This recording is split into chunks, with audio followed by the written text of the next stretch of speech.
Welcome back. तो कैसे हैं आप लोग? स्वागत है आपका नॉर्थ इंडियन व्लॉग्स में। तो आज की एक धमाकेदार न्यूज़ लेकर आया हूँ आपके लिए। तो आज जो न्यूज़ आई है दोस्तों, वो है आईआरसीसी के ऊपर बेस।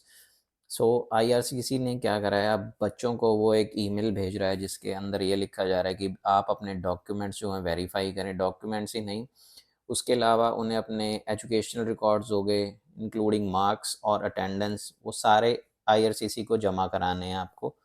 और ये जो रिक्वेस्ट आई है IRCC immigration refugee and citizenship department जो है कनाडा का, उसकी तरफ से आ रही है बच्चों को, जो डील करता है फॉरेन स्टूडेंट्स और बहुत दूसरे जो अपने रिफ्यूजीज वगैरह उनके साथ भी डील करता है आईआरसीसी बेसिकली। जो इसका जो असर है वो बच्चों में एक डर का माहौल पैदा हो गया, उससे भगदड़ सी मच गई है बच्चों के अंदर।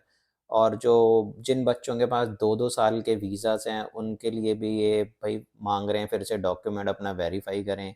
और कई बच्चों को तो उन्होंने ये भी ईमेल भेजा है स्पेशली जो पंजाब की तरफ से हैं, कि भई आप अपना आईआरसीसी ऑफ़िस आ जाओ डॉक्यूमेंट्स लेके सारे, और सब कुछ जो है अपना वेरीफ़ाई कराएँ। अगर आपका डॉक्यूमेंट वगैरह सही है तो आप यहाँ रह सकते हैं, वरना आप यहाँ से जा सकते हैं। तो जो ये न्यूज़ है ये इंडिया के बड़े-बड़े जो अपना मीडिया हाउसेज़ हैं, जैसे टाइम्स ऑफ इंडिया है, नवभारत टाइम्स वगैरह, उन पर छप चुकी है। और एक बच्चा है अपना अविनाश कौशिक करके, जो हैदराबाद से है और अपना सरी में पढ़ता है।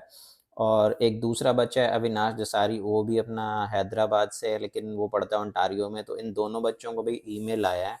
तो इन दोनों बच्चों ने यही कहा है कि भई हमारा 2026 तक का वीज़ा पड़ा हुआ है, लेकिन हम बहुत एक भुचक्के से हो रखे हैं बच्चे, थोड़ा डर का माहौल है कि भई 2 साल का वीज़ा है फिर भी हमें ये बुला रहे हैं। तो वो कह रहे हैं कि भई हमें बुलाया गया है अपने सारे एजुकेशनल रिकॉर्ड्स लेकर, अटेंडेंस शीट्स लेकर, और जो हमारी मार्कशीट्स है कि हमारा पढ़ने में ध्यान है या नहीं है, वो सारी चीज़ें हमें लेकर आईआरसीसी ऑफ़िस बुलाया गया है। और यहाँ तक ही नहीं, उनसे ये भी पूछा कि भई तुम पार्ट टाइम जॉब कहाँ कर रहे हो और कितने घंटे कर रहे हो? ये सारी डिटेल आईआरसीसी ने माँगी है। तो मुझे जहाँ तक ये लग रहा है कि भई जो अपने इंटरनेशनल स्टूडेंट्स के खिलाफ जो रूल्स टाइट हो गए हैं, जो गंद मचा था यहाँ पर, तो ये उसे साफ़ करने की तैयारी हो रही है। और जो भी बच्चे मेरे ख़्याल जो फेक डॉक्यूमेंट्स लेकर यहाँ आए हैं, उनके लिए सबकी जो चेकिंग होगी, और धीरे-धीरे मुझे लग रहा है उनको भी रिड्यूस कर देंगे यहाँ से, ये डिपोर्ट करेंगे, या जो भी उनसे वापसी जाने के लिए उन्हें कहा जाएगा 30 डेज़ के अंदर-अंदर। तो देखते हैं क्या होता है। तो मेरी तो भैया आप लोगों से यही गुज़ारिश है कि भई अपने जितने भी डॉक्यूमेंट्स हैं आप लोगों के, तो अपने प्रॉपर डॉक्यूमेंट्स अपने पास रखें। और अपने ओरिजिनल डॉक्यूमेंट को छोड़कर अपनी फ़ोटोकॉपीज़ वगैरह भी रख सकते हैं। अपने फ़ोन्स के अंदर ओरिजिनल आपकी जो कॉपीज़ हैं उन्हें रख लीजिए, क्योंकि कहीं पर भी मेरे को लग रहा है आजकल ये चेकिंग हो जाती है। अब मैं अपना एक एग्ज़ाम्पल दे देता हूँ। भई मैं 3 दिन पहले जा रहा था स्कॉट रोड से अपना वैंकूवर, तो स्काई ट्रेन मैंने ली थी मेट्रो।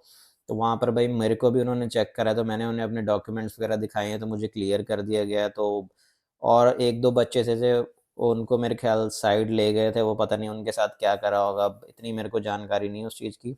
लेकिन जहाँ तक मैं अपना बता रहा हूँ, तो मुझे भी उन्होंने चेक करा है, और उन्हें लगा भई जेन्युइन है सारी चीज़ें, तो उन्होंने मुझे जाने दिया वहाँ से।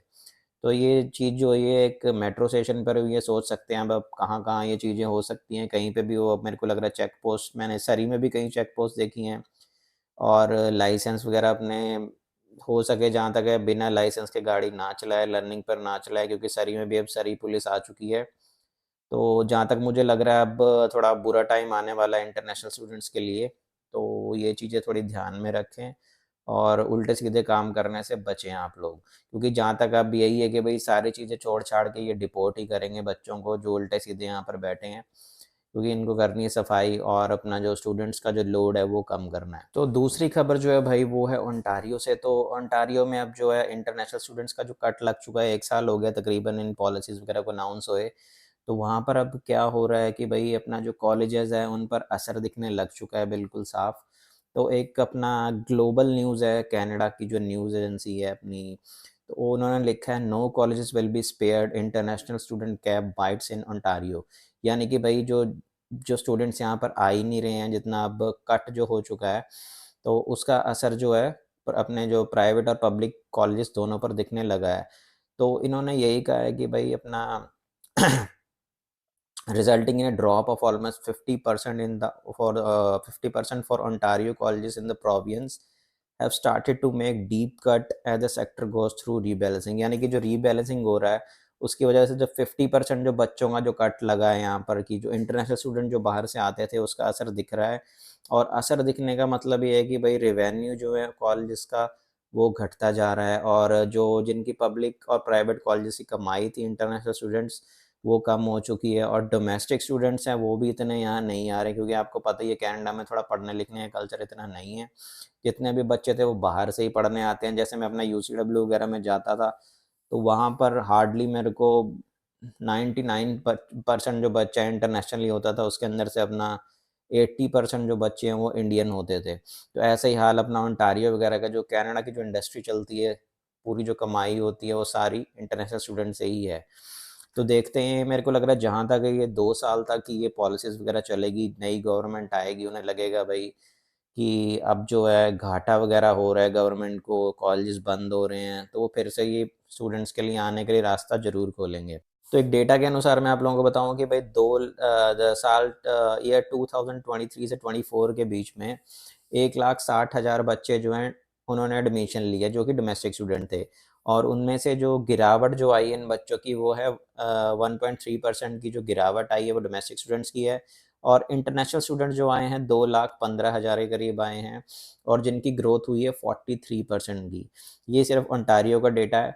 और अगर हम बात करें बच्चों की, तो इनमें से 67% जो बच्चे हैं वो आए हैं अपने इंडिया से, और 5% आए हैं फिलीपींस, और 5% नेपाल से, और बाकी हो गए अदर कंट्रीज़, पाकिस्तान वगैरह, श्रीलंका वगैरह के बच्चे।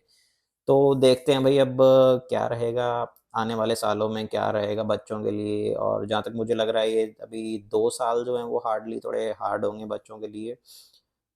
ख़ास तौर पे इलेक्शन जो आ रहे हैं, मेरे को लग रहा है रिफॉर्म्स करेंगे। तो दोस्तों आज की वीडियो आपको कैसी लगी? तो वीडियो को लाइक करें, शेयर करें और चैनल को सब्सक्राइब करें, और ज़्यादा से ज़्यादा वीडियो को शेयर करना ना भूलें दोस्तों। तो मिलते हैं दोस्तों नेक्स्ट वीडियो में, जब तक के लिए देखते रहिए North Indian Blogs. Bye, take care.